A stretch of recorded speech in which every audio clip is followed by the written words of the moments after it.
I'm from a small town in Montana called Great Falls. I'm the only Montanan ever to be drafted in the NFL draft in the first round. There are more first-round draft picks in the Manning family than the whole state of Montana ever, okay? So I thought I was special. I was raised by an amazing family, a community that supported me. I was raised on a pedestal for what I could do, and that was to play sports. I was a Heisman Trophy finalist along the sides of Peyton Manning, Charles Woodson, and Randy Moss. And then I got to live my dream, which was to play professional football. Except, even if you're a starting NFL quarterback, life is still life. It is how you deal with it that matters. And when things became difficult, when you're battling the best defenses in the world on every given Sunday, and then battling with the media, your teammates, your family, over the person you become, there's a whole different story.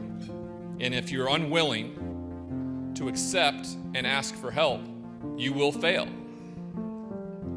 It just so happened I would fail in front of the whole world. The story of Ryan Leaf starts in Great Falls, Montana, where he grew up as a kid. Here he led Charles M. Russell High School to a state championship in 1992, setting him up to play college-level football. Eventually, Leaf decided that he wanted to quarterback for Washington State, and his career here was nothing short of spectacular. Leaf led the Cougars to their first Rose Bowl appearance since 1931, as well as bringing home their first ever Pac-10 championship. Doing this, as well as rewriting multiple record books, Leaf became a Heisman Trophy finalist alongside Charles Woodson, Randy Moss, and Peyton Manning, all future Hall of Famers. This set him up for the NFL draft. It was almost certain that Leaf and Manning would be the first two selections of the NFL draft as the Chargers moved to second overall. In the end, Peyton got drafted first overall by the Colts, leaving Leaf to fall to the Chargers. A second choice in the draft, the San Diego Chargers select quarterback, Washington State University, Ryan Leaf. Immediately, it became clear that Leaf came with a lot of baggage. News spread that he gained 20 pounds since the end of his Washington State season. It also was noticed by the team that he was missing practices as well as meetings. These flaws were reflected on the field as Leaf started 9 games in his rookie season and accumulated only a 39 passer rating. Along with just 2 touchdowns and 15 interceptions, Leaf improved his resume for biggest draft bust of all time. After 3 years of mediocrity and injury, Leaf was finally let go from the San Diego Chargers. Former second overall pick was granted chances by many NFL teams in his 4th season. This included the Dallas Cowboys, Tampa Bay Buccaneers, and Seattle Seahawks, but nothing seemed to combat his lack of success. Eventually, Leaf had given up on his diminishing success, and in 2002 retired from football at the young age of 26. After Leaf's retirement, he attended a professional fight where he was booed by the whole crowd. Friends saw that Leaf's morale was low, so he offered him Vicodin, commonly known as painkillers. Leaf recognized these from his football career and soon realized that they could also mask his emotional pain. How much were you taking a day?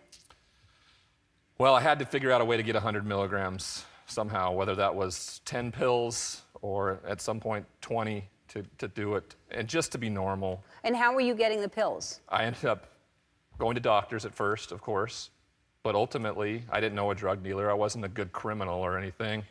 I went into people's homes, friends I knew. I went to open houses in Montana, pretending to be interested in buying the home, and would go through medicine cabinets or cabinets in the kitchen. And the shame of it was terrible, but once they were in my hand, that obsession dissipated. Yeah.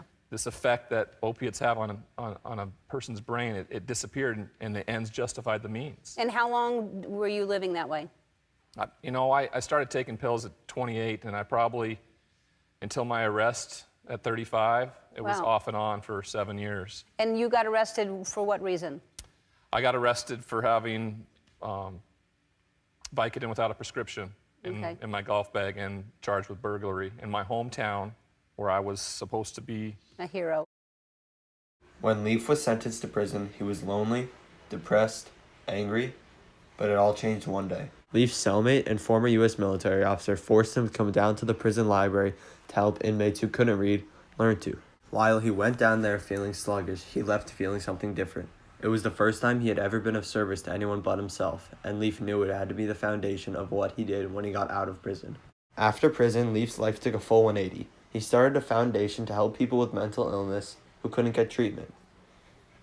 He also got re-involved with football, getting a job with the Pac-10 radio station as well as ESPN. In 2017, he was even able to work with future NFL quarterbacks like Patrick Mahomes, Deshaun Watson, and Mitchell Trubisky. He even found love and started a family, capping off his amazing comeback in life.